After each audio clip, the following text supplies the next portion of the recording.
Hi friends, ఈరోజు ఈ వీడియోలో మెగాస్టార్ చిరంజీవి గారు 1988 సంవత్సరంలో బాక్సాఫీస్ని చెక్ చేసినటువంటి మూవీస్ ఏంటో తెలుసుకునే ముందు మన ఛానల్ని ఎవరైతే కొత్త వాళ్ళు వాచ్ చేస్తున్నారో తప్పకుండా వీడియో నచ్చినట్లయితే వీడియోకి ఒక లైక్ అయితే కొట్టండి. అలాగే ఈ వీడియోని మీ ఫ్రెండ్స్కి అయితే షేర్ చేయండి. మెగాస్టార్ చిరంజీవి గారు 1988 సంవత్సరంలో జనవరి 14న సంక్రాంతి బరిలో మంచి దొంగ అనే మూవీతో రావడం జరిగింది.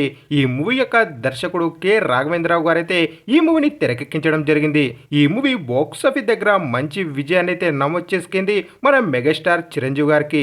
ఈ మూవీలో హీరోయిన్లుగా విజయశాంతి, సుభాషిణి గారైతే నటివ్వడం జరిగింది. ఇక రెండవసారి కూడా మన మెగాస్టార్ చిరంజీవి గారు 1988 సంవత్సరంలో ఖైదీ నంబర్ 786 తో అయితే రావడం జరిగింది. ఈ మూవీ బాక్సాఫీస్ దగ్గర హిట్ మూవీగా అయితే నిలిచింది. ఈ మూవీలో ఉన్నటువంటి సాంగ్స్ సూపర్ హిట్ అయితే నిలిచాయి. ఈ మూవీ యొక్క మ్యూజిక్ డైరెక్టర్ గా రాజకోటి గారు సూపర్ హిట్ సాంగ్స్ అయితే అందివ్వడం జరిగింది ఖైదీ నంబర్ 786 కి. ఇక మూడవసారి మన మెగాస్టార్ చిరంజీవి గారు 1988 సంవత్సరంలో మన టాలీవుడ్ బిగ్గెస్ట్ ఇండస్ట్రీ హిట్ అయితే కొట్టడం జరిగింది యమునికి మొగుడు అనే మూవీతో. ఈ మూవీ యొక్క దర్శకుడు రవిరాజా పిన్నిశెట్టి గారైతే ఈ మూవీని తెరకెక్కించడం జరిగింది. ఈ మూవీ యొక్క మ్యూజిక్ డైరెక్టర్ గా మరొకసారి రాజకోటి గారు అద్భుతమైన సాంగ్స్ అయితే అందివ్వడం జరిగింది. ఈ మూవీలో రాధా, విజయశాంతులు మనకు హీరోయిన్లుగా అయితే నటివ్వడం జరిగింది. ఈ మూవీ యాక్షన్ అండ్ మాస్ కామెడీతో వచ్చి బాక్సాఫీస్ దగ్గర ఇండస్ట్రీ గా తెలిసింది మన మెగాస్టార్ చిరంజీవి గారికి.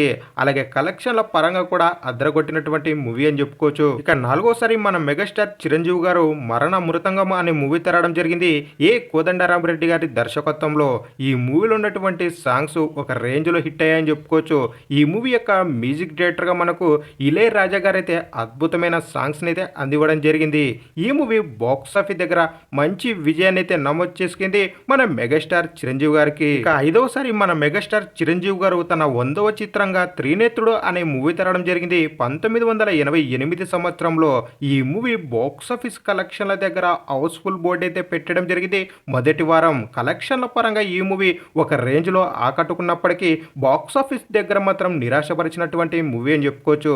ఈ మూవీ యొక్క దర్శకుడు ఏ కోదండరామరెడ్డి గారైతే ఈ మూవీని తెరకెక్కించడం జరిగింది. ఇక ఆరవసారి మన మెగాస్టార్ చిరంజీవి గారు యుద్ధ భూమితో రావడం జరిగింది కె రాఘవేంద్రరావు గారి దర్శకత్వంలో. ఈ మూవీ బాక్సాఫీస్ దగ్గర నిరాశపరిచినటువంటి మూవీ అని చెప్పుకోవచ్చు మన మెగాస్టార్ గారికి. ఇక ఫైనల్ గా మన మెగాస్టార్ చిరంజీవి గారు 7వసారిగా 1988 సంవత్సరంలో రుద్రవీణ అనే మూవీ రావడం జరిగింది.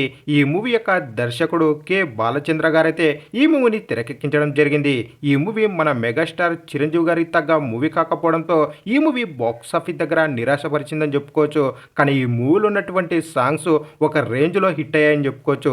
ఈ మూవీ యొక్క మ్యూజిక్ డైరెక్టర్ గా మనకు ఇళయరాజా గారు అయితే అద్భుతమైన సాంగ్స్ అయితే అందివ్వడం జరిగింది. ఈ మూవీ బాక్సాఫీస్ దగ్గర నిరాశపరిచినప్పటికీ కొన్ని అవార్డులను అయితే సొంతం చేసుకుందని చెప్పుకోవచ్చు. ఇలా మన మెగాస్టార్ చిరంజీవి గారు 1988 సంవత్సరంలో 7 సార్లు తన మూవీస్ అయితే రావడం జరిగింది. ఇందులో ఒక ఇండస్ట్రీ హిట్, 2 సూపర్ హిట్లు, అలాగే ఒక హిట్ మూవీ అయితే ఉంది. అలాగే 3 ఫ్లాప్ మూవీలు వచ్చినప్పటికీ మన మెగాస్టార్ చిరంజీవి గారు 1988 సంవత్సరంలో బాక్సాఫీస్ దగ్గర మాత్రం కలెక్షన్ల పరంగా రఫ్ ఆడించాడని చెప్పుకోవచ్చు. ఇక ఫైనల్ గా 1988 సంవత్సరంలో మీకు బాగా నచ్చినటువంటి మూవీ ఏదో కింద తప్పకుండా కామెంట్ అయితే వేసుకోండి. అలాగే వీడియో నచ్చినట్లయితే ఈ వీడియోకి ఒక లైక్ అయితే కొట్టండి. అలాగే ఈ వీడియోని మీ ఫ్రెండ్స్కి అయితే షేర్ చేయండి. మరెన్నో ఇలాంటి లేటెస్ట్ వీడియోలు కావాలనుకుంటే తప్పకుండా మన ఛానల్ని సబ్స్క్రైబ్ అయితే చేసుకోండి.